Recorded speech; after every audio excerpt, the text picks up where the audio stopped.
Gerald slipped and get the bars in here.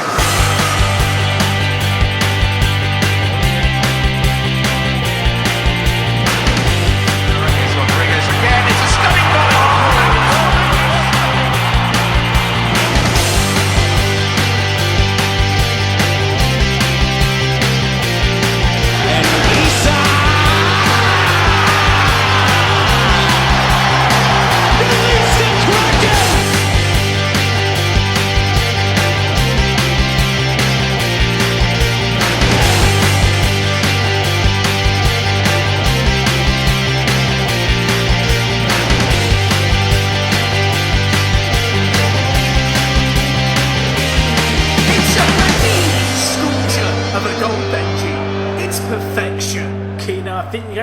Hello there, listeners. Welcome back to For the Fans show. It's the first show of April, boys. Is that something to be proud of? Or is it? We made it this far. Did you think we would?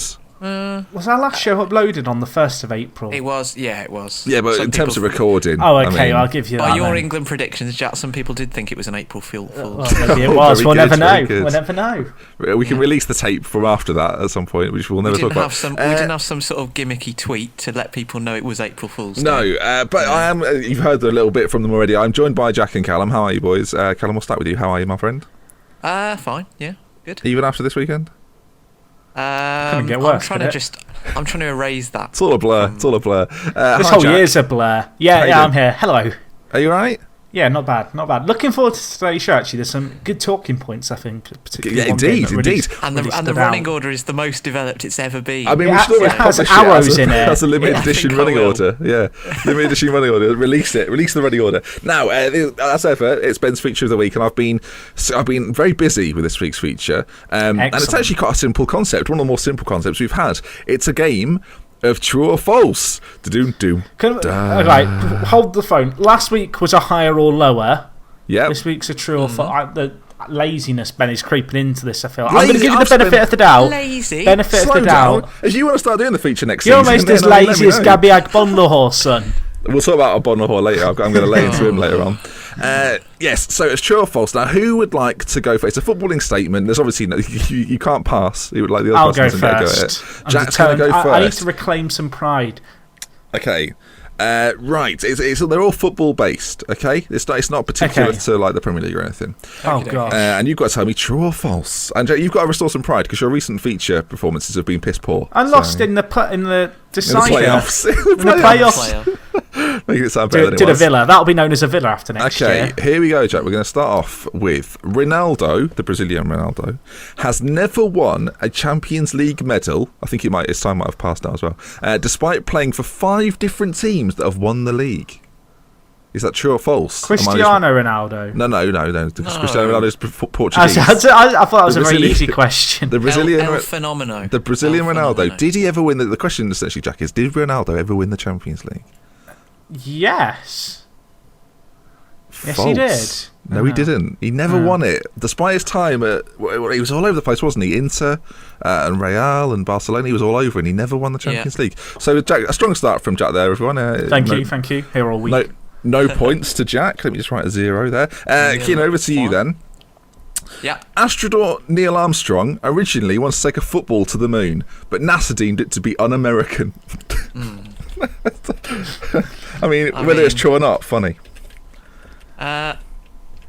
It could happen. It could. I mean, it's just a guess, really. Yeah, true. It is true. They deemed it to be un-American. Oh, what? Point to Keno. In the depths of the Cold War. I can Unbelievable, see that isn't it? Unbelievable. Back to you then, Jack. You ready? Well, I feel like there's already pressure on me now after one question. That's what I thought I'd do. Just get it on early. Just put you behind. Right, Jack. Are you sweating? To you. Dennis Birdcamp has a fear of flying because of the plane scene in Die Hard 2 when John McClane attempts to avert disaster as rogue military operatives seize control of Jules International Airport in Washington, D.C. Is that true or false? See, there's so much detail there, but I have a feeling that that might be for another professional footballer, and that's where you've got it, and you've changed the first footballer, like the footballer name, so it's false. So I'm going to go with false. I should say at this point, this is one of the features where I think like this isn't going to demonstrate a lack of footballing knowledge so much as it's going to show a lack of just knowledge. Entertainment. We're about entertainment. Well, it is false, but Dennis Bergkamp does have a fear of flying. It's not because of Die Hard 2, though. Oh, well, that explains a lot, Did he doesn't it? tell you what it was or not? No. Would you like to know why it actually was? Well, I assume you interviewed Because a Dutch journalist pretended to have a bomb on a plane once, and ever since then... God. I know, it's a bit serious, isn't it? And Dennis Bergkamp was on that flight and vowed never to fly again. I don't really blame him, actually. I think I'd be quite... I like the idea of him going to America by ferry. So you get a point there, Jack, so well done. Come on, Other footballers that famously have a fear of flying, I think Paul Scholes does. I don't know. I think you made that one up. I think the Aston Villa team have a fear of flying in the top flight. Up the table, right, Jack? Right. Over to Keno again. Jack Colback played the younger brother of Billy Elliot's best friend in the film Billy Elliot. Hang on, so the younger brother of Billy Elliot's best friend in the film Billy Elliot. I think Jack Colback seems like the kind of boy that would do that. He seems like quite a nice lad. I feel as though his parents might have, put him in for it when he was little. I'll say true. The correct answer is that Ben made it up. It's false. Oh. But it would be a lovely image, I agree. I mean, it makes sense. It does make sense. I had to look at the ages. I was going to say best friend, but he was too young. He was 4 years younger than Billy Elliot, so it didn't make sense. I had to go with younger brother. Right. Back to you, Jack. Are you ready? We're back on sort of serve. We're at 1-1. Jack, back to you. Danny DeVito has agreed to play Sepp Blatter in a movie that covers the FIFA scandal and is said to be completed by fall 2018. Well, FIFA did a film before, but I can't imagine it's FIFA who'd commission a film about their corruption. But I can imagine Hollywood would love that as kind of an unofficial sequel. You can see Danny DeVito playing Sepp Blatter as well, can't you? To be fair. That's the issue. Like if you'd said Brad Pitt, then I would have been saying no chance. But DeVito makes it believable. Sepp Blatter would want Brad Pitt to play him. Yeah, he would. Brad Pitt would be Sepp Blatter's this is choice. a really because the thing is, it's probably true, but it sounds so. It shouldn't be true because he can't make a film about something that hasn't finished yet. By 2018, like they could all be locked away or. Well, there might be a part 2. You never know. There could be a part 2. There isn't a name for the film. I'm going to say false based on the premise that I don't know how you could write a film about something that hasn't finished happening yet. Okay, fine. The correct answer is false. It wasn't true. I made it up again. I was doubting myself then. But I think Danny DeVito would be the perfect the creative casting that you it took a long time, Callum. The feature took a long time. We will come back to Callum now. Ready? Third one. Jamie Vardy had to play with an electronic tag fitted for 6 months while his curfew also limited when he was playing for the non-league, so he couldn't play in some matches for his non-league team because he had an electronic tag fitted for 6 months. I'm curious as to what he did. I mean, if I had to guess, it would be an assault. Racism, I'd go with. Alleged. I actually know the answer to this one. Libelous. I think that's true. Yeah.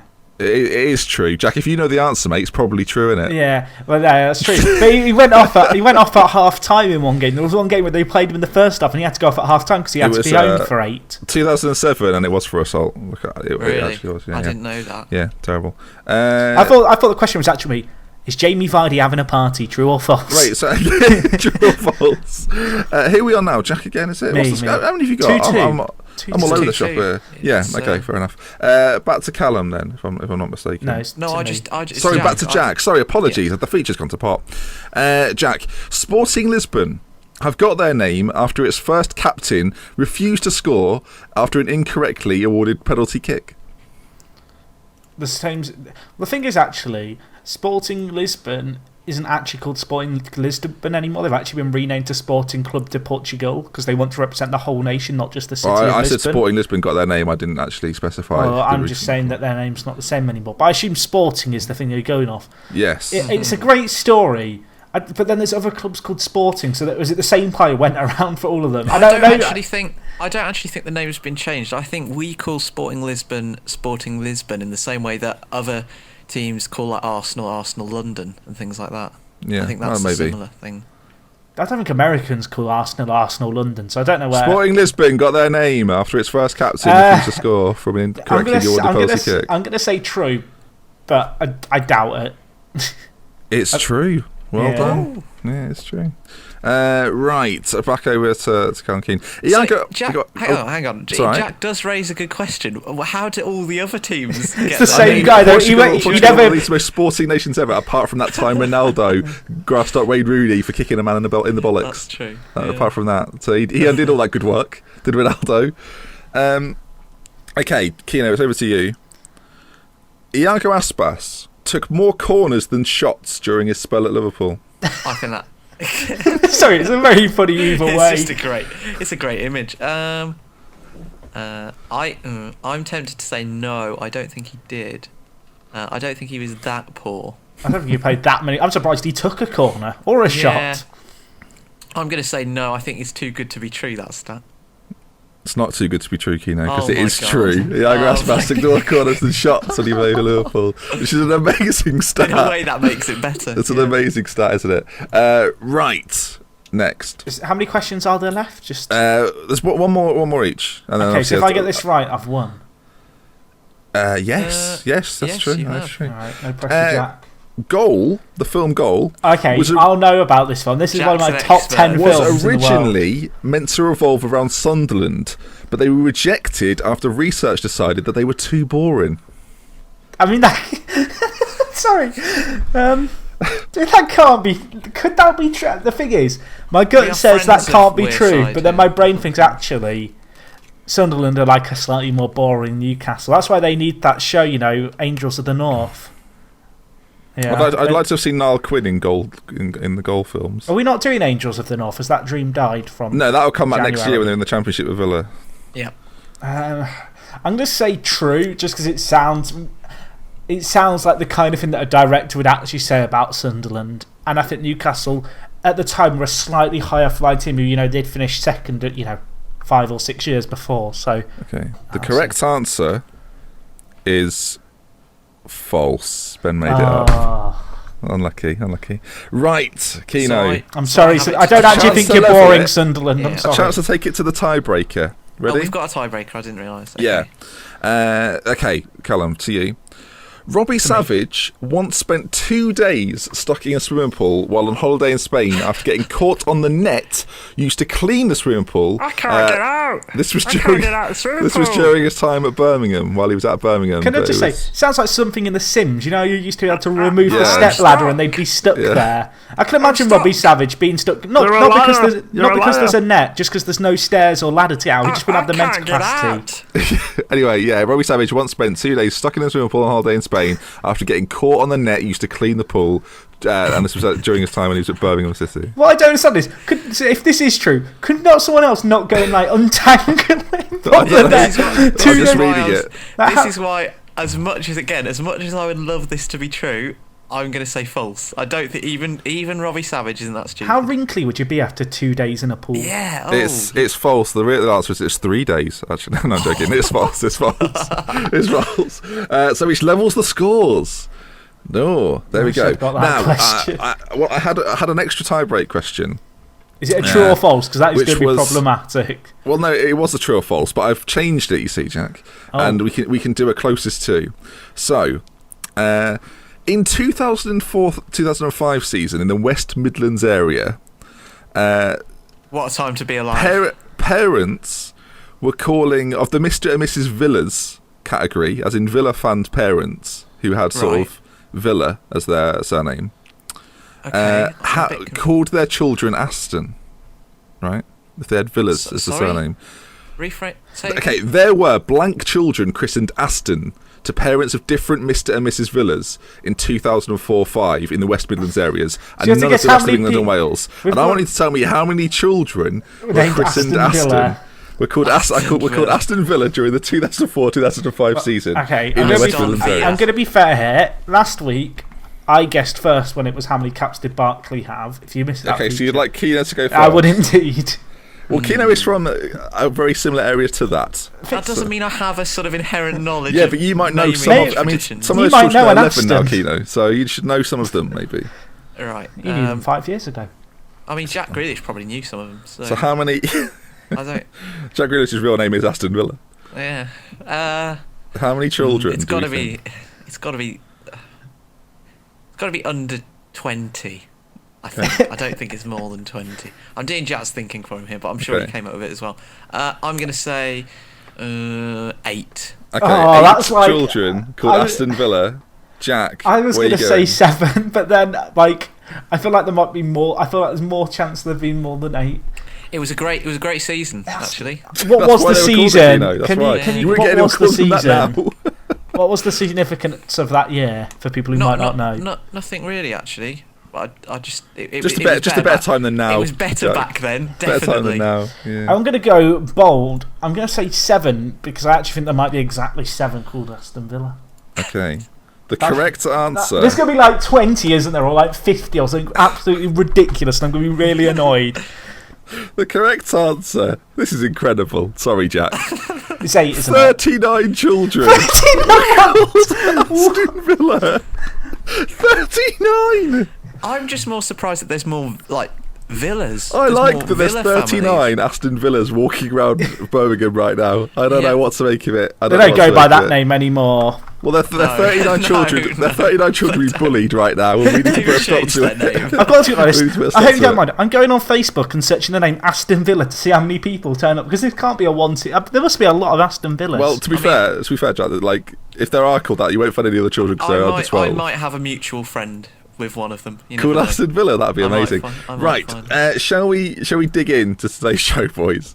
After our I mean- I put your show, boys. There, that was uncomfortable, wasn't it? Extended opening. But, Right, I think there's only one place to start. It was the relegation battle. It was Billy Elliott's Jack Colback versus Delia Smith's Norwich City, and Let's be having you. and oh my word, it was a barnstormer, gentlemen, and Norwich came out on top. Jack, I was delighted by this. 3 o'clock. You've got one match you choose to watch. You choose the best one. It's a good feeling on a Saturday at 3 o'clock. I watched it as well. I will. level with you. What I a also game watched this it. was. both of you have Norwich connections though as We- well, don't we you? Yes, do. that's true.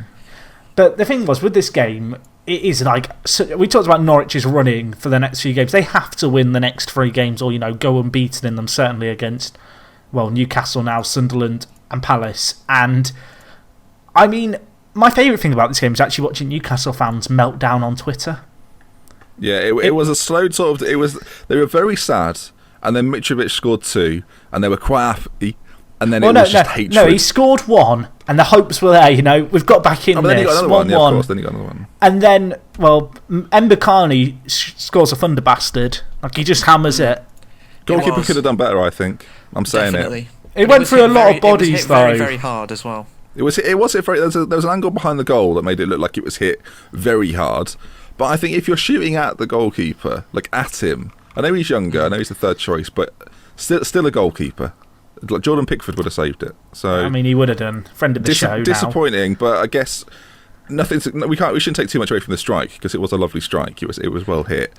I actually think I quite like Mbakani. I think if Norwich had sort of used him a little bit more, he's been used quite sparingly this year. Well, he's in on loan, isn't he, from Dynamo Kiev? I want to say it might be a different Dynamo team. You Yeah, were which no, talking he is. you were talking with friend of the show, it's on Norwich City today, weren't you, Jack? About Oh, McCartney. I was. Well, the thing is, Norwich went into the start this year with Cameron Jerome as their strike option. I think we talked about him in one of the very first shows, and I quoted the fact he had You like slagged 10 him. goals in 70 games in the Premier League. So I was not expecting a lot from him, and I thought they needed a striker. I didn't really know a lot about Mbakani, and to be fair, he's not really set the league on fire.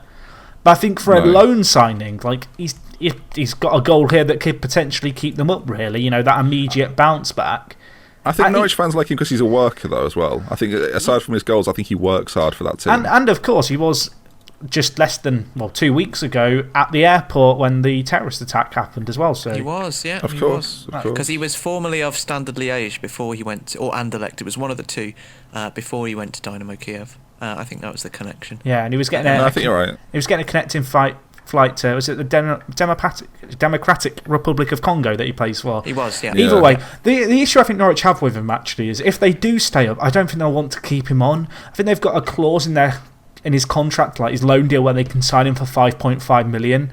And he's not a particularly young striker, and I don't think he's had as big of an impact as perhaps you'd hope for a player who you're looking to invest £5.5 million in has had. No. I think to stay on that, though, 5.5 million in the Premier League these days isn't actually that much. No. I know it True. sounds like 5.5 million. I think a few years ago, you talk about a newly promoted side spending that money, you go, cool, they've invested that well. But actually, now, I think like the average transfer fee is around like 10, 11 million. Between 8 and 11, I would say, is like the new sort of standard for a transfer. I guess the issue for him really is the fact he's 30, and I'm not sure how many goals he's got for Norwich. I've just quickly tried to find it. But like, he's got 5 in 25. He's their joint top goal scorer. I just feel like with Nathan Redmond with 5 goals. That's part of their problem. If he's 4 years younger, then you could maybe justify it. But I think at 30 years old, and he's not a young 30 either. Like he has a birthday this year. No. Not a young 30. Like you wouldn't get another year. But to be fair, he scored. That kind of changed the game for a little bit. You thought Norwich are going to ride through 2-1, and then. Well, there's a bizarre handball where I don't really know what to describe as O'Neill's. He looked like a basketball player, you know, when they're trying to make themselves wider to stop someone getting around them. He kind of did that and then ran into the ball. I didn't really like the inevitable sort of pundit debate following this, because Alan Shearer on Match of the Day then called for every touch of the hand in the penalty box to be considered a penalty, and I just thought that it's. Like, these things will just happen. Well, Alan Shearer, if he thinks that, he's an idiot. Well, that's what seemed to be kind of pervade on the programme, and I just feel like it. Unfortunately, this is a fact of the game, and you can't ask players to care more, to go into every tackle in the penalty box, like trying to twist their body into a kind of put all the players in bondage so their hands are by their sides, like they can't move their upper body. Then there'll be no handballs. Sorted. Speaking from experience, blimey, okay. Well, that's how I stopped handballs. That's what my coach did to me. But no, that hampered your game, I feel like. It did cause issues when running. You're going to be the superstar. It was a nightmare when I fell over. It was a nightmare when I fell over. The physio had to come and pick me up every time. Yeah, you had a great time. When the stretcher was called on, that was the best moment for you, because you just get a bit of relaxation. But no, I think you're right, though. Like, it was...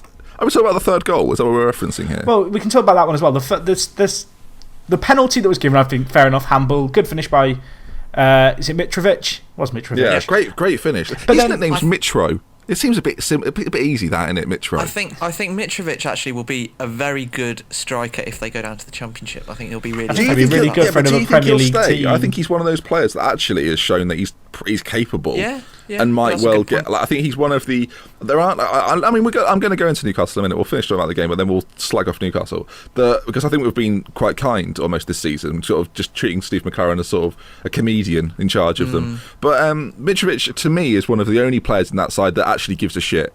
And I'll just do it now. The Newcastle players are. Sorry that this is going to have to be expletive, are a fucking disgrace.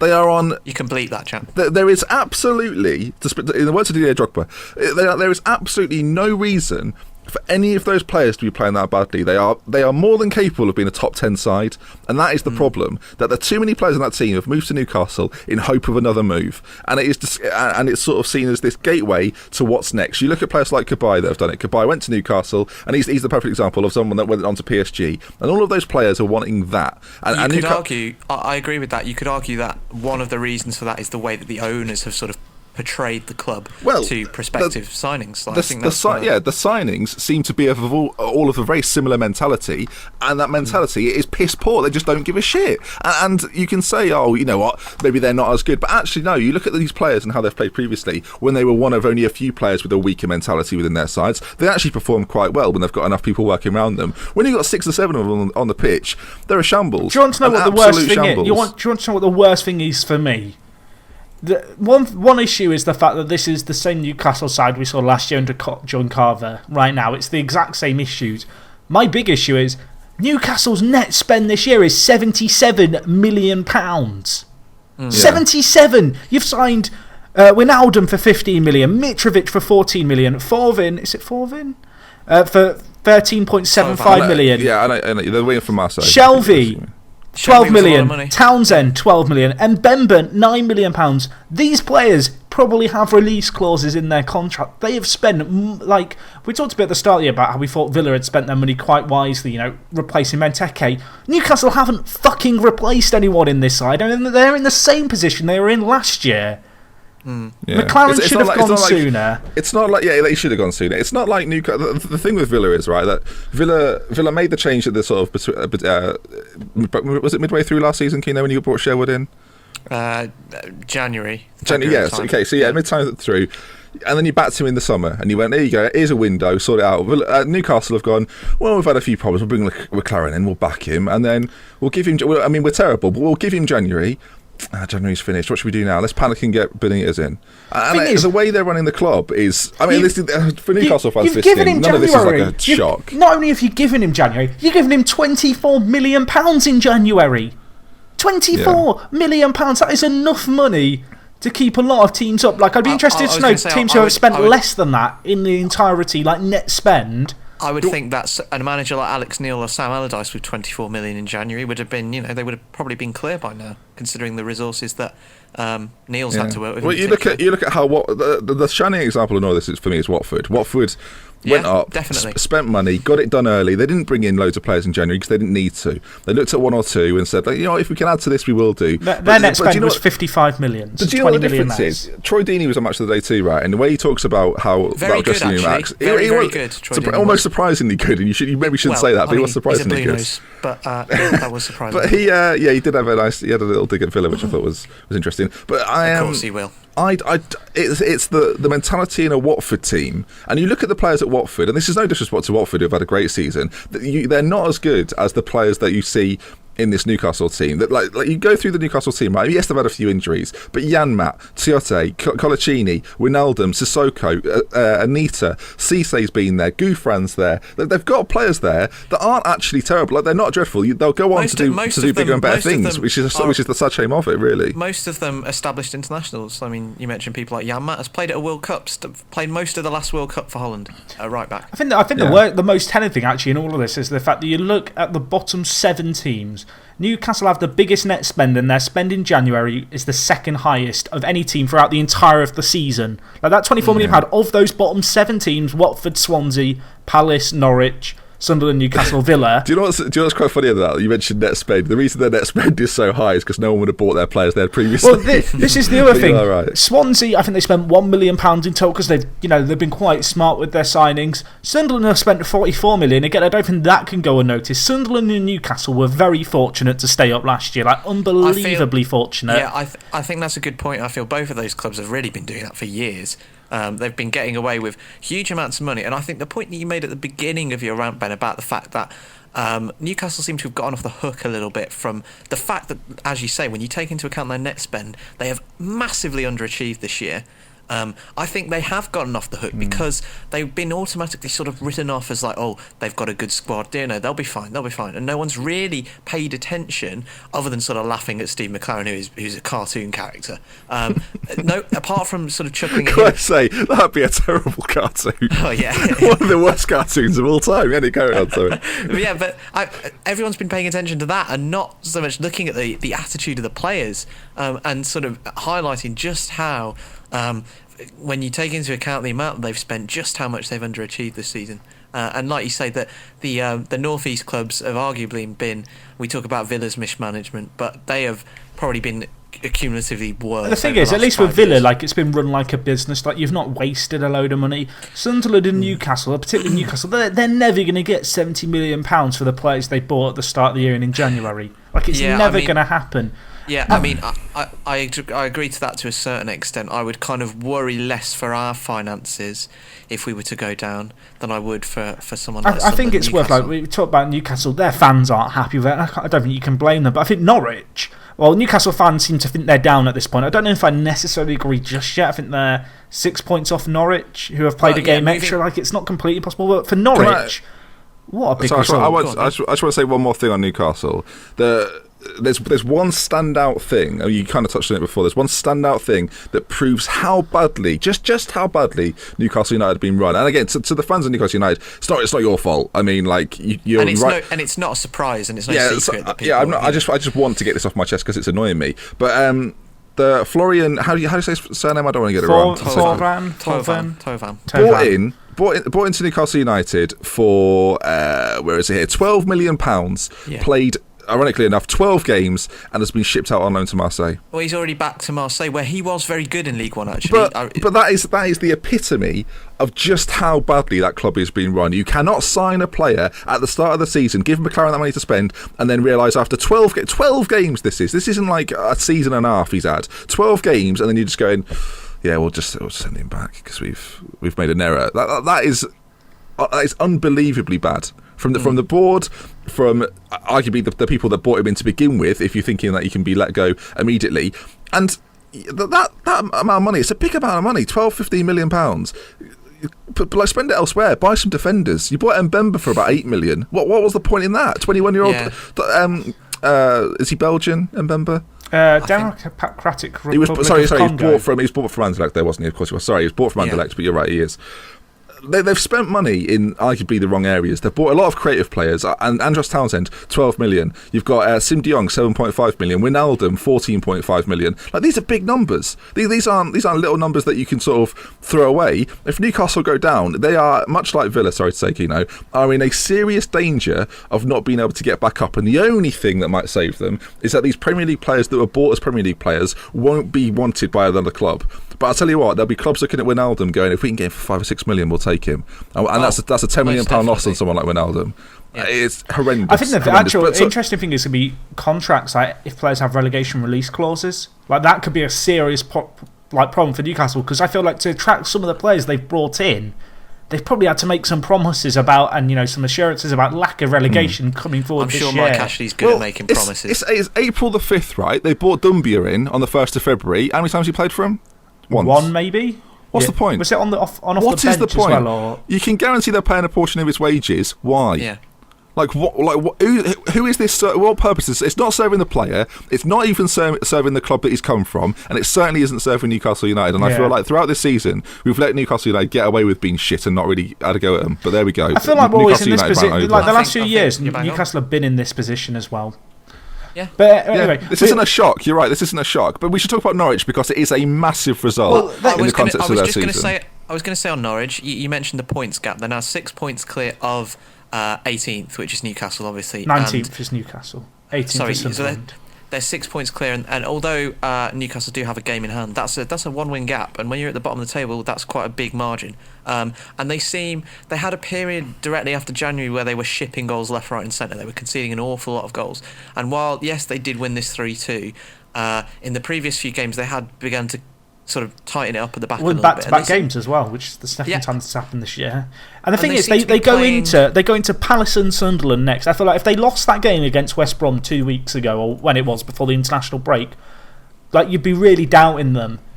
But the Norwich side that played against Newcastle, they looked like they believed until the end. Although Newcastle looked like they were the team who was going to score the third goal in that game.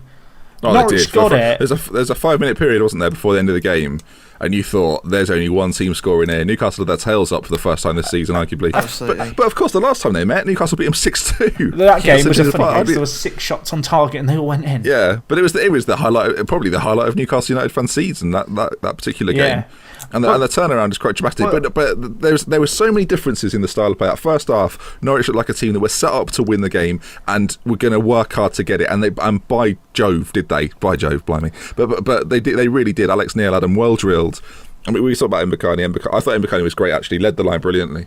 Yeah, and I think the big thing for Norwich actually is the fact they are. I don't want to say they're turning Carrow Road into a fortress. That might be an exaggeration. Wait, you might say that's a joke, but I think when you're down the bottom, they've got 20 of their 31 points at home. They've only got 1 less home point than Liverpool and 2 home points less than Chelsea. That doesn't say much for you. I think the big thing is, though, that Norwich going into these next games now, I didn't think Norwich were going to stay up after January. I'm going to hold my hands up and admit that I thought Newcastle at the time, although they spent big, you expected something from those players. Particularly, I thought Doumbia might have an impact. Norwich have, they've not spent a lot of money this year. They spent £23 million and they've spent it quite smartly. And we talked about Mbakani, what feels like a lifetime ago, because we have had a big rant about Newcastle. I think Klose has had a massive impact for Norwich at the back. He has been a difference maker. Yeah. You talked about defensively in kind of January time, Norwich, before Klose came in January, they were playing around with Russell Martin at centre-back, Elliot Bennett there, Basong. There wasn't a pair, and they've got that pair now. And there is just a stability about Norwich, and they look competent defending to an extent. But they're also starting to score a few goals as well. I think when they played against West Brom, it was their first clean sheet away from home this year. And, they're going to need a few more of them in their next few games. Yeah, well, before the last 3 games, Norwich went 9 without a win. And then since that, they've had they drew against Man City, which was a terrific result. And actually, they've built on that. It wasn't just that they beat, like you see so often, then your team get a good performance against a bigger side and then lose to, for example, West Brom, who they played next and beat. They've beat Newcastle, and then next week, right? We talk about like big games down the bottom, and we talk about this Sunderland, Newcastle, Norwich situation. Crystal Palace, Norwich. Coming up on the Saturday at Palace. If Palace don't win that, Norwich are in touching distance of them, and Palace begin but continue their free fall further and further to the drop. So say Palace lose to Norwich go level on points with them, and say Sunderland get a result maybe. Palace are 4 points off the bottom with 6 to go. I think it's worth noting, although we probably won't talk about much, Palace did get a good draw this weekend, so they'll be looking to build off that. Of course, it's a very interesting game next weekend between those two teams that are currently safe no matter what happens, but it could all change very quickly. I'm trying to get a ticket for that game, so. Oh yeah, well let us know if you do. Well, my auntie's got it at the moment, but I'm trying to convince her it's a terrible idea to go. Does that make me a bad person? No, it's not. I mean, I know worse people, Jack. Okay. That's the biggest compliment I can give you. I mean, Keanu's put Liverpool Spurs down next to the running order, but I think we should do Leicester first, shall we? Well, title race. Games, we'll cover both. We'll kick things off with Leicester, who it's another 1-0. I mean, they're loving the 1-0s.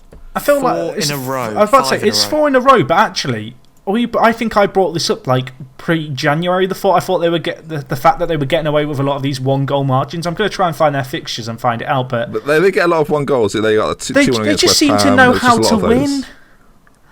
I don't know how.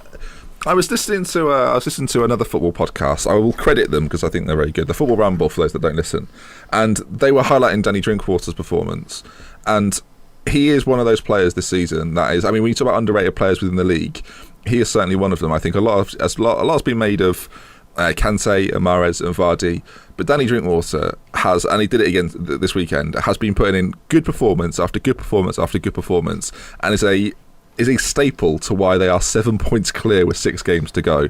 I've been doubting them. I believe now. Are you on board? I think 10 weeks in a row they've been top of the league. They've played through the likes of City, Tottenham. That's it. That's the collapse Liverpool. there. Then Jack's done it. I'm sorry, Jack started to believe, and they're dropping out to Tottenham. Is that how this works? I think so. We've been waiting for this moment. I mean, who got next? There's 6 games left. The worst thing is people have been going, Leicester, Chelsea last day of the season, United before that. They're going to have it won in 2 weeks' time. That's what's going to happen. Spurs are going to Spurs it up.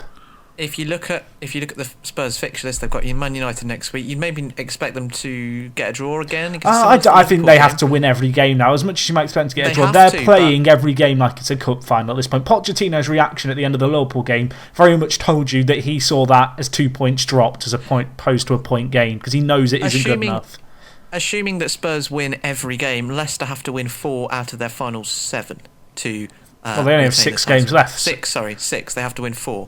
And you could probably make a case that Tottenham will drop points at some point, so it could even be less than that. So, and I think people have sort of been expecting Leicester to slip up just because it's Leicester. I mean, if a bigger team was in the exact same position, anyone but Leicester City, they'd. I don't know, Liverpool. I mean, no. I think what Keane's saying is, if this was an informed City, you'd say it's gone. Oh yeah, of course, absolutely. You'd be saying it's gone. But Leicester are in that kind of form. They're playing that well, and they don't look like dropping those points anytime soon. So you have to say, on the form that they're currently in and the way that the maths work out, it's very, very, very. My favourite stat of the weekend is the fact that it's not really a stat of the weekend, but if Leicester were to win the league, Mark Schwarzer would get his 2nd consecutive Premier League medal, because he got one for playing half a year last year for Chelsea. Yeah. Age 43, back to back for Leicester. But we talk about these 4 wins, right? I mean, we could talk about the game, but I mean, Wes Morgan's got the goal. Nice for him to get a goal. Great cross by Foot. Part of it now, doesn't he? I will say just quickly on the game. And we did mention Troy Deeney on the match of the day too. He made a very good point about playing against Leicester as a striker.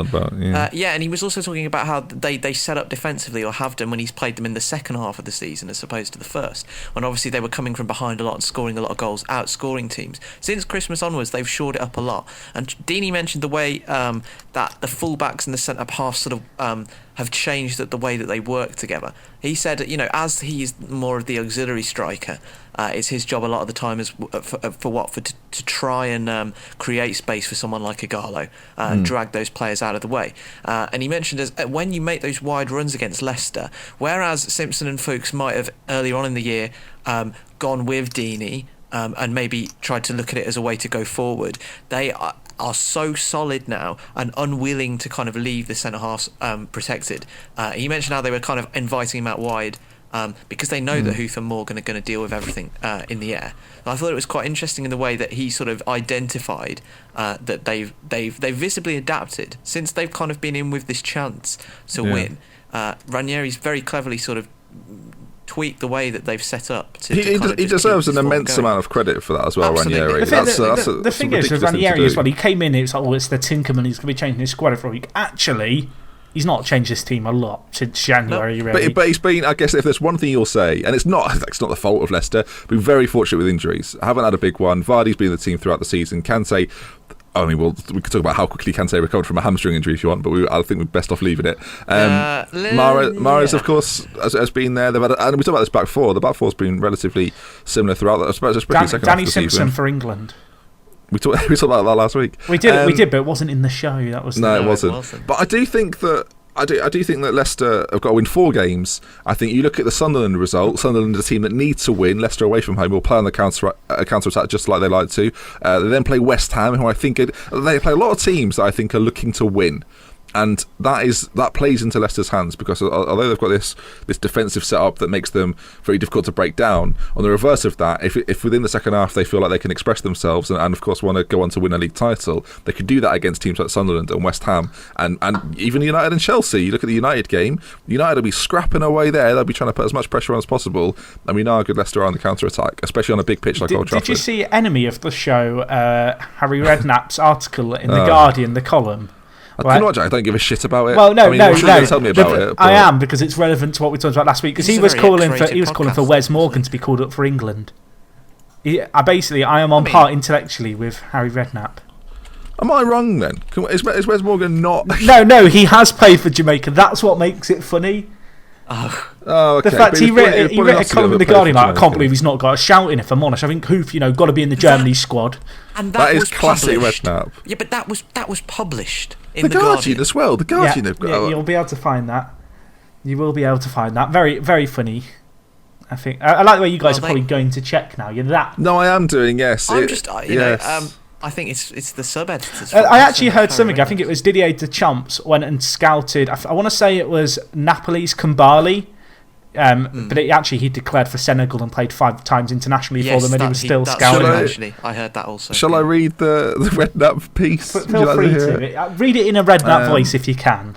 Kane is important for Tottenham, then Wes Morgan is undoubtedly so for Leicester, like comparing the fact how much they're important is valued.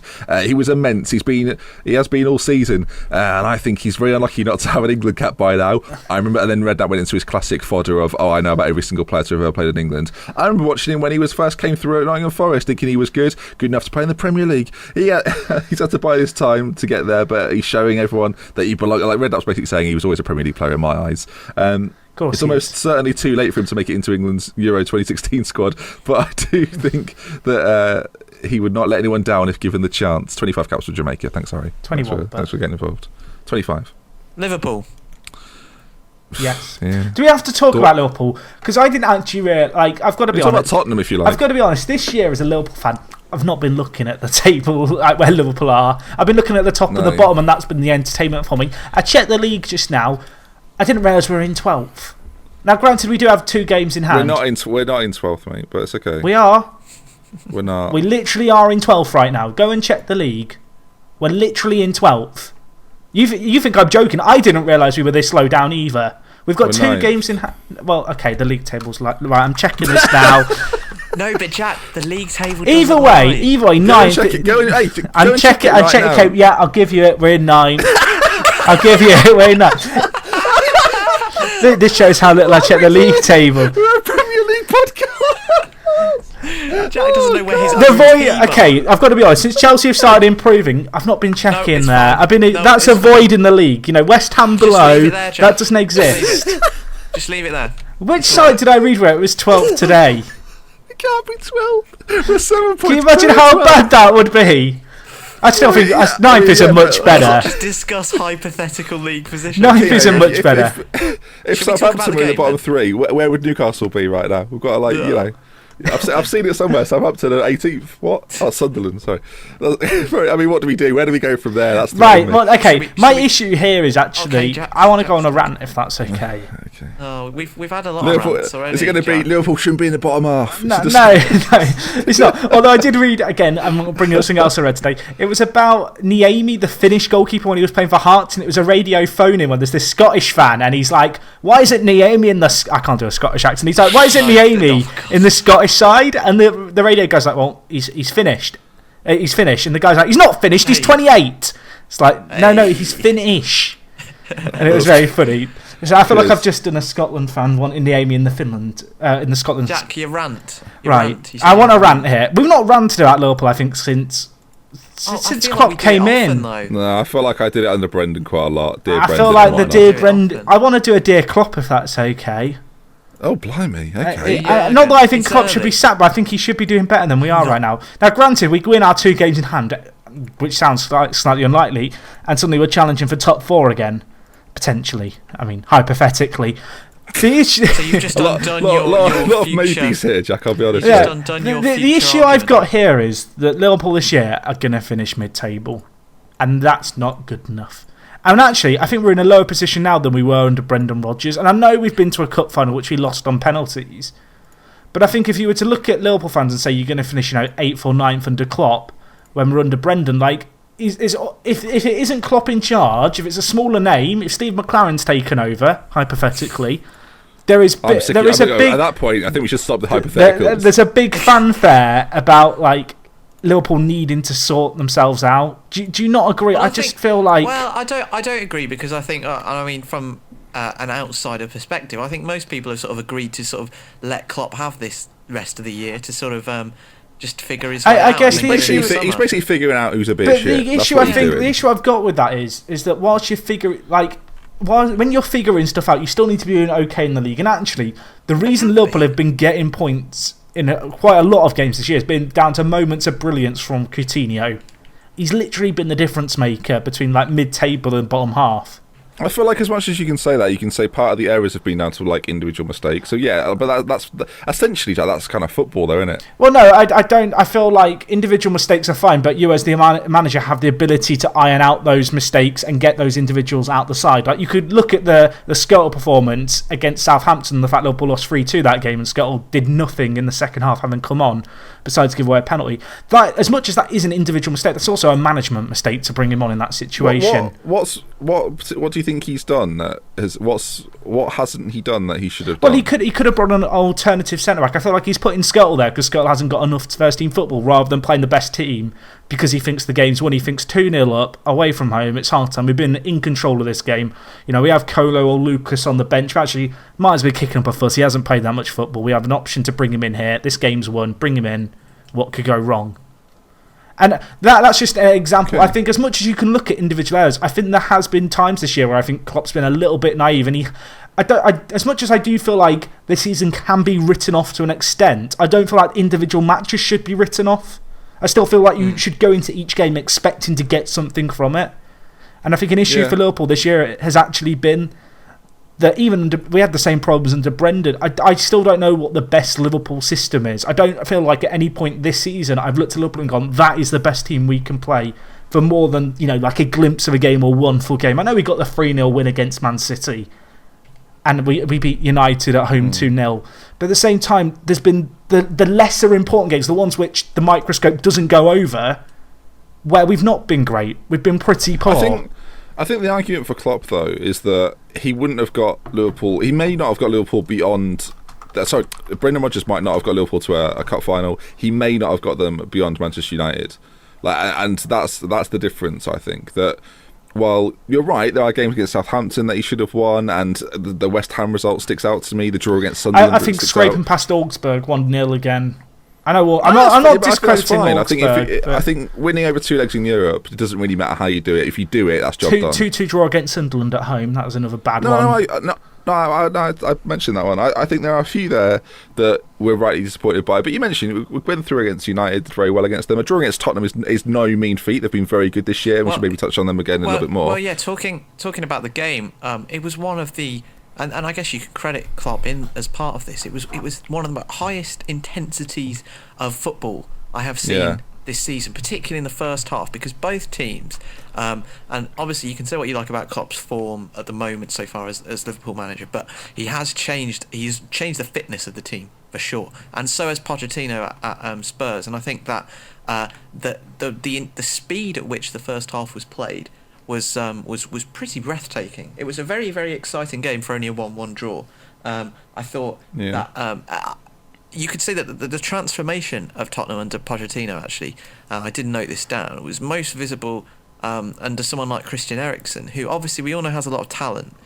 He has a hell of a lot of natural ability, extremely gifted striker of the ball in particular, and his vision's excellent. But one thing that you could say he maybe was lacking initially when he joined Tottenham was that sort of physical ability that really marks out the best players. And I thought that this was epitomised by his really, really nice assist for Kane for the goal, because the ball was about to go out and he just beat the defender there, and although it looked like initially he was just trying to keep it in for the full-back to eventually just nip it off him, the way that in which he got there and managed to pick out Kane for the fantastic finish was a kind of just an epitome of the way in which Pochettino has transformed this team.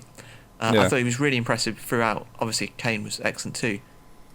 I think for a neutral, it was probably a fun game. You mentioned the Kane goal. I must say, the Kane goal is very nice. I like that. But there's something about Kane which is it's very similar to Shearer.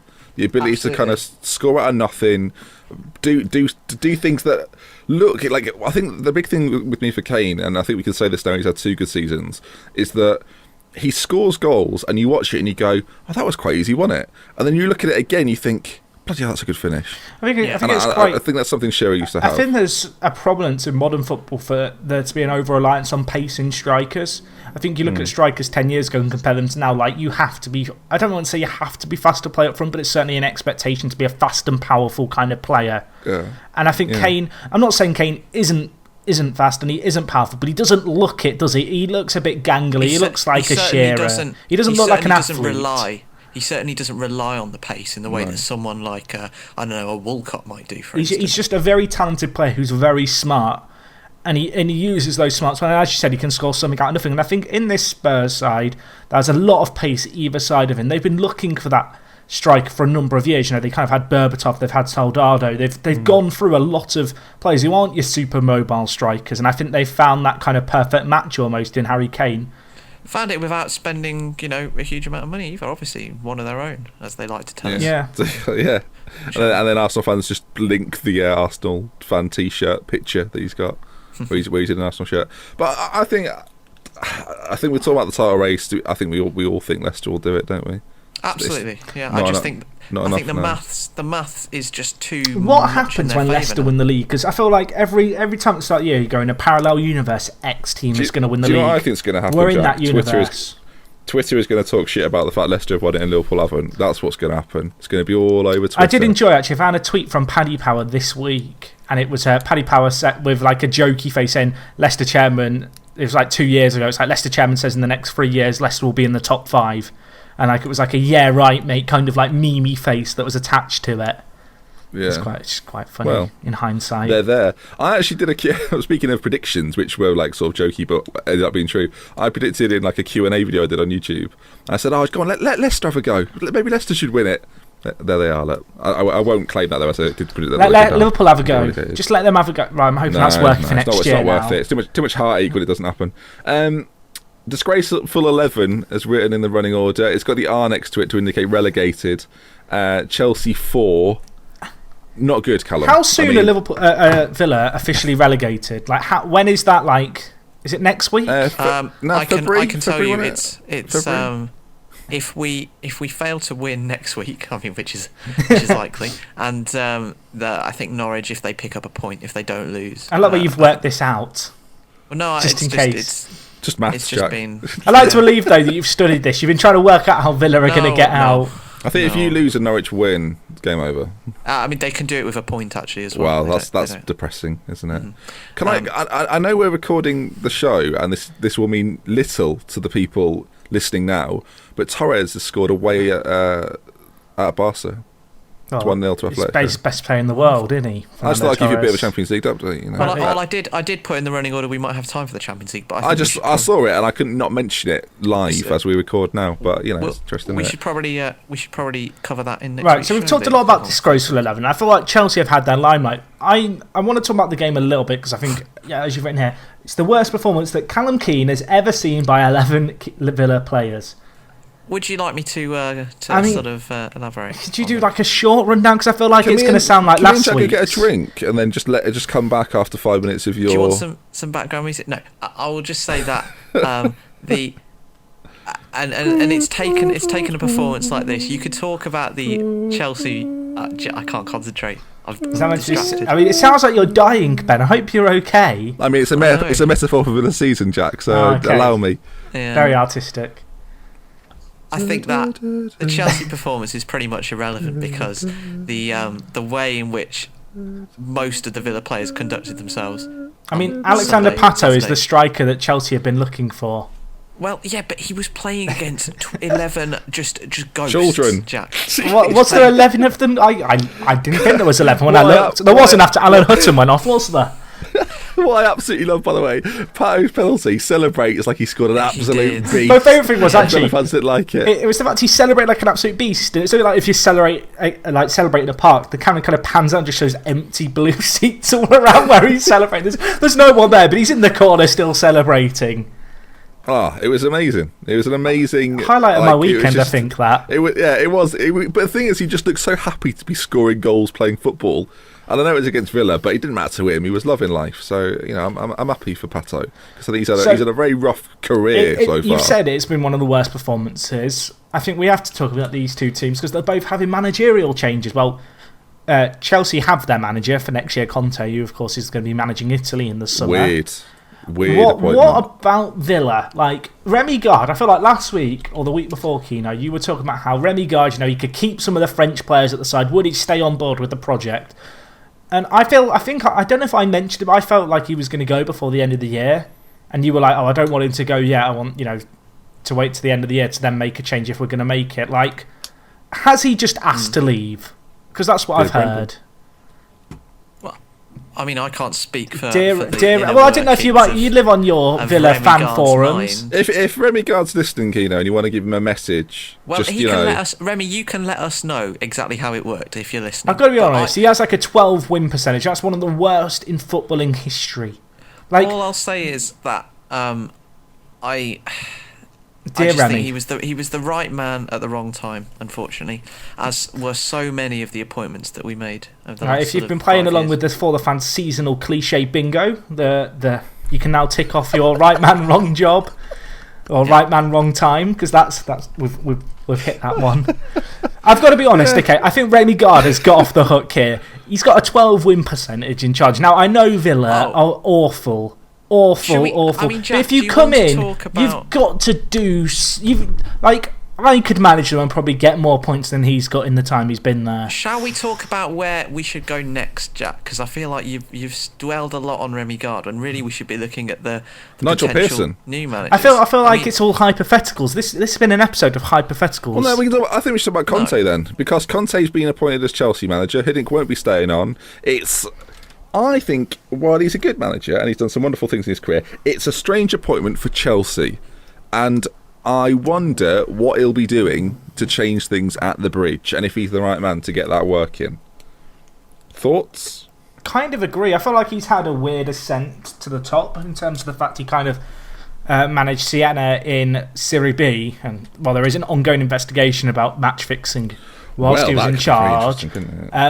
But he's done a job at Juve, and I don't want to say he kind of falls into a. Sorry, Jack. He's done more than a job at Juve. Okay, but I feel like to set. Okay, when I say he's done a job, I think he's done what's expected of him. I think Juve fans, given the squad he inherited and kind of the team itself, I think they expect to be where they are. I want him to be a success, but I almost wonder if, in a way, he's going to be labelled a bit like Guardiola is until he comes to the Premier League as a manager who's done it at a big club and only ever at a big club. Does it in England. I must say, I do think you're underselling what Conte did in his first year. Well, the first time they won the league at Juve. Well, it was the first time since the first time they'd won it since they'd gone down after the whole scandal, and then won it like again, and then he won it again. And I think to do that with that team, which hasn't challenged on a European stage, but he was very good as the manager of Juve. Well, if you're looking at Conte and trying to evaluate his qualities as a manager, the one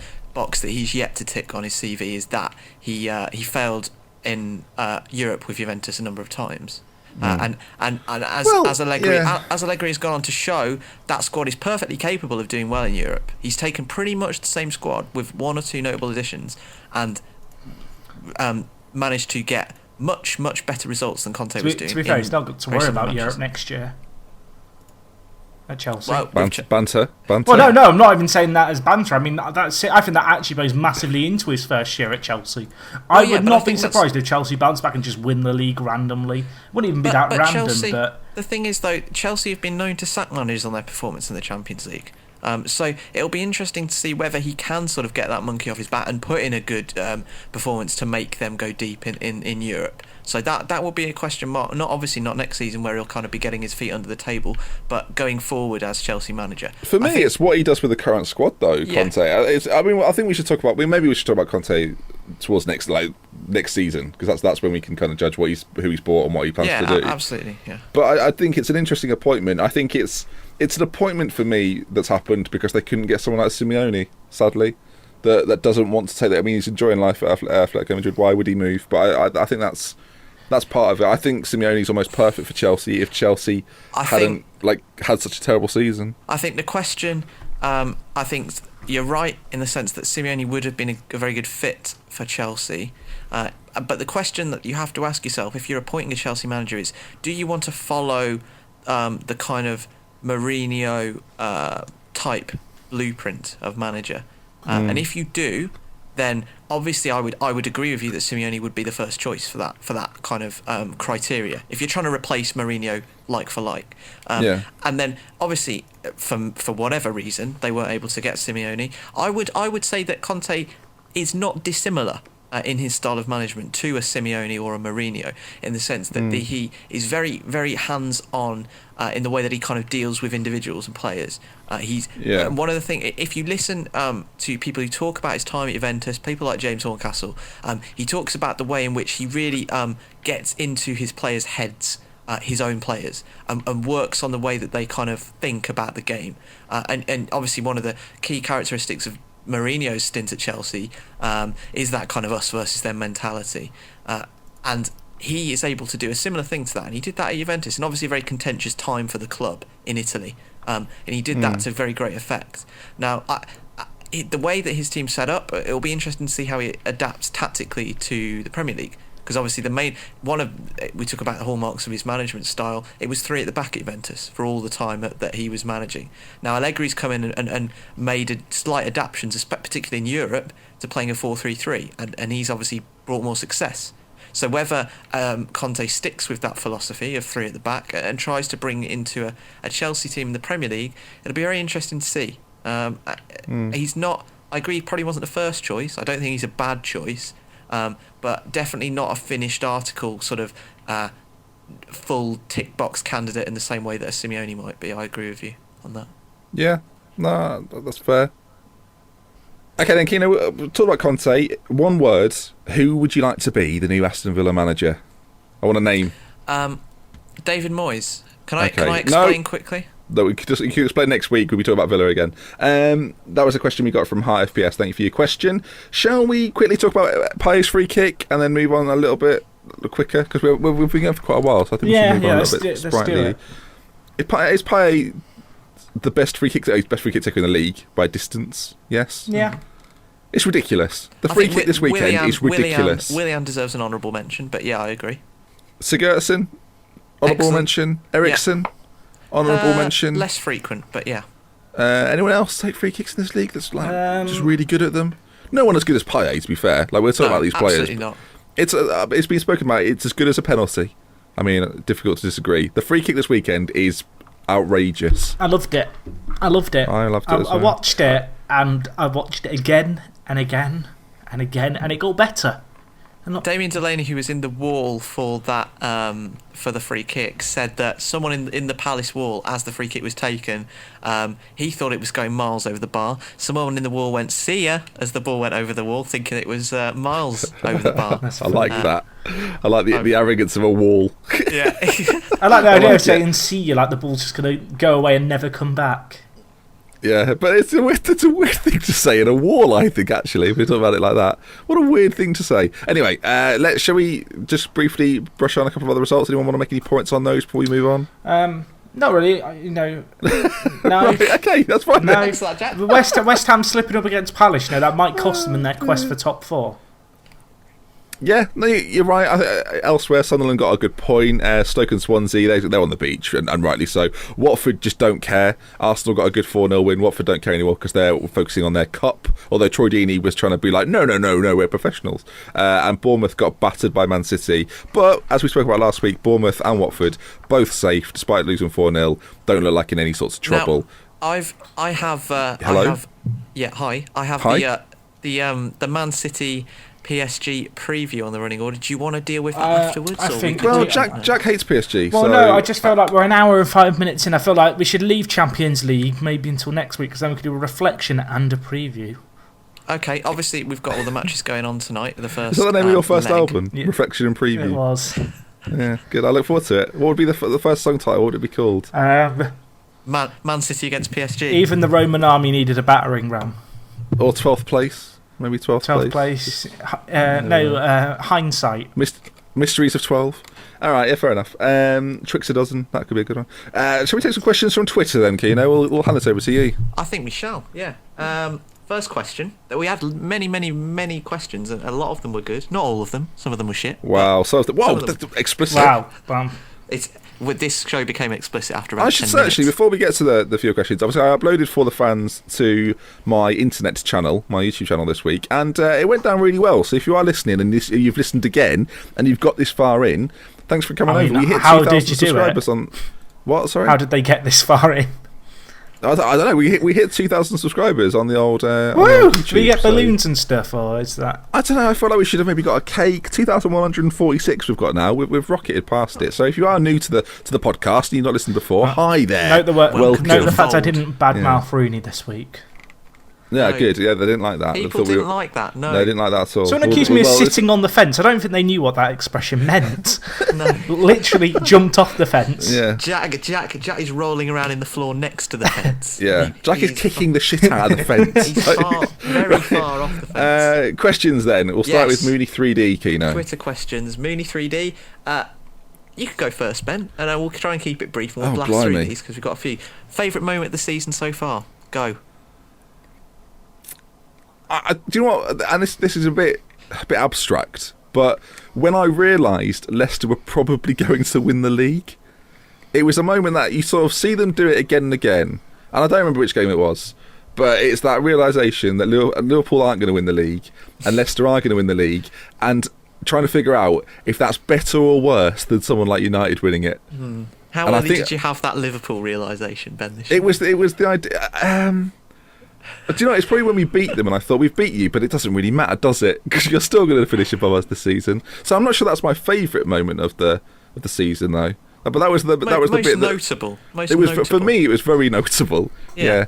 I think favourite was probably Tim Sherwood after we said it was the worst day of his life. Yeah. I just enjoyed his face. That I was a remember high distinctly point. sending you pictures of Tim Sherwood's face that day. And just saying, look at his sad face. Probably the Liverpool game against Norwich, and when Liverpool scored the 5th to make it 5-4. Oh yeah, that was a fantastic Very game. biased answers here. Well, it's Both not really Liverpool biased because half my family support Norwich, the other half support Liverpool. So, there is this divide. So when one team wins in the manner they did, and especially after the Norwich Liverpool game, after the equaliser for Norwich in injury time, my brother tweeted me a message like, "Ha ha ha ha, prick." That was his message to me when we scored the 5th. He got a lot more aggressive message back from me. So yeah, that was the high point for me. What about you, Keno? Villa winning on the first day? Or was it a My draw favourite against moment of the Bournemouth? season was relative. I mean, yeah, you could say a Rudy Gestead header for a Villa win. The thing is, right, we joke about that. Genuinely, if Keno looks back at this in a few years' It time, we'll probably go, was. God, that was a good day on the south coast, wasn't it, when we knocked that past Bournemouth. It all seems so. The pre-season friendly against Nottingham Forest. I that I don't know, went to. actually, I know Keno's favourite moment of the season. It's when he did his pre-season chat with me. For, again, mentioned in my channel, check it out, youtube.com/DrBenjiFM. But when you were saying that Villa could have potentially finished top 10, that was the moment, because the hope and belief in Keno's voice. I mean, I encourage anyone to go back and listen to it. You could link it. You could link it actually. It was very real. It really was. It was very real. Anyway, my favourite moment actually was the 2-2 equaliser, the Jamie Vardy goal against Germany. I think that was one of my favourite. yeah, you were saying that recently, actually. Yeah, I That's think fair. just the enjoy way that that. we scored it and the fact that it was England was Going just to win the really Euros, boys. encouraging. It's coming home. It's coming home. Next question. Next Hasn't got to question. travel very far, has it? Next question, Just Mike Plays. This is quite an interesting one. Where do you... Because obviously, assuming that Mr. Toure leaves Man City He said at he's the end of the leaving. season, His agent has come out. Where- I mean, this has happened before, I He's feel gone. like. He's but- gone. where do you think Yaya will go in the summer transfer window? Now, pick a Chinese club, any club. Which one? Can do you I think just it'll say, be? my worry here is Liverpool might sign him. It's going to be like in FM where, like, the brother, Yeah. favourite personnel, you go to Colo, who do you think we should sign? Me brother. Get think Yaya he'll be all right. Toure is basically going to put his hand in a bowl of keys, and he's going to off flights to either, I don't know, China, probably not America, not yet. No, but Not I yet. think China. I think China is very likely. I feel this as though point. the Chinese Super League is aligned well with Yaya Toure's preferences. Yes, Chinese food. I mean, feel there's like lots of options. Well, I- I'm thinking more of the financial type, but Yeah. yes, I do There's the outside chance he could go to someone like PSG, though, isn't there? I feel like there's maybe. the outside chance. But I if feel you like we guess should the- all name the- a club. We should all name a... I mean, you could literally guess you know anywhere. Chinese clubs. That's the problem. That's why you're Name doing us this. a Chinese club, Jack. Right, so you've got Taijing, who have pretty big Okay, owners yeah, at the that'll moment. do. Moving on. Well, I was Aaron gonna Rodgers. go with Beijing, not Beijing IT, Okay. main Beijing. I mean, I You can might name not like places. the I can smog. name places in China. Well, actually, no. He'll probably go to Guangzhou Evergrande. Like that would be my Yeah. actual guess. He'll go to Guangzhou. Okay, Right. well, There we'll you see. Aaron Rick, AT Rick 25 says, "How do you think Leicester will fare in Europe next season? Not there can yet. They balance everything? Actually, with other are they cup there competition? yet? They're in Europe. They're not yet in the Champions League. I know because I've said that if they get in the top four, I have to buy a Fox suit and wear it. How and soon do is things it? with How? Right, so there's 16 Next game, points. Jack. Next game, mate. If they win the next game. Or if, next game. or if United lose. Oh no, that doesn't work. But yeah. How do you think they'll fare? Oh, I mean, I think they'll get knocked out of the group stages because their seeding won't be very. Oh, no, sorry. They'll be a number if they one win the seed. league, They if they win will the be. league, their seeding will be very good. Yes. Oh, well, in which case then, maybe there's a slim chance. I mean, this could be Ajax's year next year. If they get into Ajax's group, Ajax might finally get out of a group Ajax, stage. Celtic. Who else would be in that group? Who's going to finish second in a nothing league and get a We spot? will have. We could potentially have a Celtic versus Leicester Champions League tie next year. Wow, what a waste everybody's no, I'm joking. But you could get like a Leicester Madrid if Madrid comes second and Barcelona league. That would be wonderful, wouldn't it? Leicester really? Madrid. Imagine And Barcelona and Vardy, Leicester are playing in playing pre-season, aren't they, against as well? Leicester for Oh, Real. Leicester won't want to give any tactics away in that pre-season friendly, will they? No, they'll be Against throwing Barcelona. that, no doubt. I'm sure Radio will say, oh no, they'll be we've thrown keeping that. their cards close to their chest. Yeah, but Claudio, it was 7-0. Yes, we know, but I mean, we're not giving anything away for that Champions League campaign. SAFC Jamie asks, we've kind of already touched on this. Will Palace get dragged into a relegation? They're battle? lucky because they're 7 points clear of Sunderland. Like that is their saving grace. Like I almost feel like if Norwich beat Palace and Sunderland failed to win, like that's the bottom three decided there and then. But I actually think if Norwich beat Palace, Palace are dragged in. But Sunderland play Leicester, so difficult I just to say. feel like if Norwich do beat Palace, it's 7 points is the gap with 6 games left. That's a lot. Obviously, that's certainly doable, but in the scheme of a relegation, like Sunderland have not looked like they're going to get that many points in the rest of the year, really. No. Yeah. Final question. Final question just for me, really. Marcus Lindbaum asks, on a scale of 1 to 10, how depressing was the Villa game this weekend? And I wrote out my answer. So depressing that it inspired Dwight York to throw his hat into the managerial ring. thus making things even more I'd depressing. love a Dwight York Andy Cole partnership in management. That's off the spectrum of 1 to 10, isn't it? That really is. Oh Yeah, dear. so I mean, if what I'm other- trying to... who would do it? But who could do a job at Villa? I think we should think about this to end the show. Let's go through a few names that we think could do a job. Steve Keane. I mean, Steve Keane kicking us off. I don't think we should. Jack, I'll be honest, mate. I don't think we should limit ourselves though to just football people. Neil Lennon. I think we've got no. I mean, that's harsh on Neil Lennon. I'm saying we should look at. Who's a Bolton? I people don't think maybe- it's that harsh. We should look at people from maybe like the outside. Maybe of that football. should be the question to the listeners in the comments and in your tweets and Yeah. stuff. Tweeting who you think I'd love would a be, homecoming of Martin O'Neill. Well, which non-football personality do you think would do a good job at Aston Villa and why? And maybe we'll forgo the feature next week and I'll read out the best I was gonna ones. say, So yeah, if you're we'll on turn it YouTube, into- then I think then they should yeah, give it let us to know. the 38 kids called Aston Villa as an apology. As an apology. He's won it already. That's it. They should get a game each. The 38. They'll give each player gets given an 11-year-old who's their personal I hate to manager. say this, it was 39, Oh. but I mean, with the Premier League wanting their 39th game, maybe What the a that's different Championship, one. isn't it? I've got- no, Championship have 46 games. We're fine. I've got this Yeah. image of 39 11-year-olds stood in the technical area, like giving different gestures. Well, Maybe- one and different then- one for each game. So we could do 39 games of the Villa kids called Aston Villa, and then we should give like Martin O'Neill just one game. Sherwood gets a game. I've just got this image in the Remy Gard gets a programme. game. And in this week's Kino, I think you mascot should and be getting a manager. game. You're the third most famous Villa fan on the internet, so I think at this point you should be getting. I mean, who's Just- above you? Stan Collymore Stan and Collymore. David Cameron? I would David Cameron, and then I say I'm just above Prince William and Tom Hanks. I'd say. Yeah. I don't know. Just I mean, they're not associated with Villa anymore, are they? So they've disassociated. They've washed their hands clean. So you're Tom fine. Hanks will be interviewed for Toy Story 4. Have you seen how Aston Villa have been getting on? I'm sorry, I don't know who this Aston Villa is.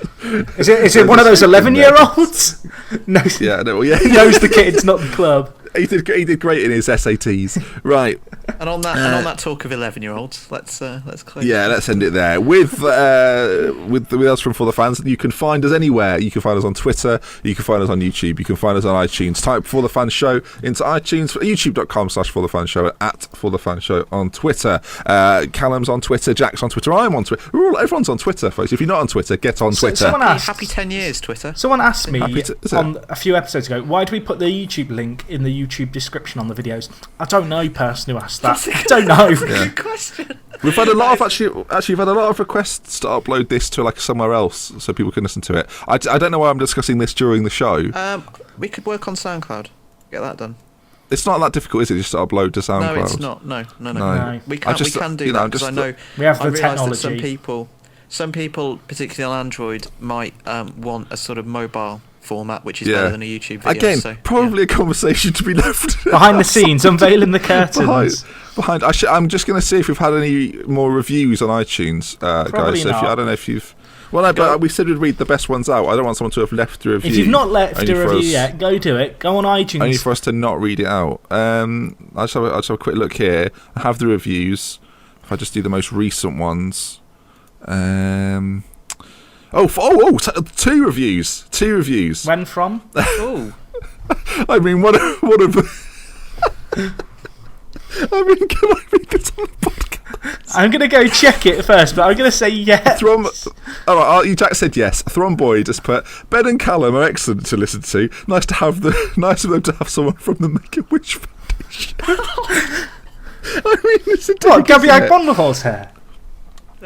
We also Sam Hawks has also left a review. It was a 5-star review, so I mean, I have to read it out. For the Fans is a great show, hosted by two of my favourite internet people. Me and we Ben really, again. we really are getting some great plaudits. The content includes unbiased football opinions, which are always justified, and some banter is even cracked every now and then. Not too mind often. No, it's true, not that often. I highly recommend listening to any For the Fans virgins. What a lovely thought. Are we breaking the virginity of you today? Let us know on iTunes For the Fans Show. Jack, I'm so sorry for what Thromboid said. It's fine. Okay, right, well that brings us to the end. Jack, say goodbye. Bye. Oh, he's broken. Keno, say goodbye. good evening. Goodbye. And from me, Dr. NGFM, also known as Ben, I'll see you again soon. We love with care from us at For the Fans. Goodbye. Make-A-Wish Foundation. When do I get to that's meet nice. Martin O'Neill as part of my Wake-A-Wish? That was part of my wish. Where's Martin? Martin! Martin!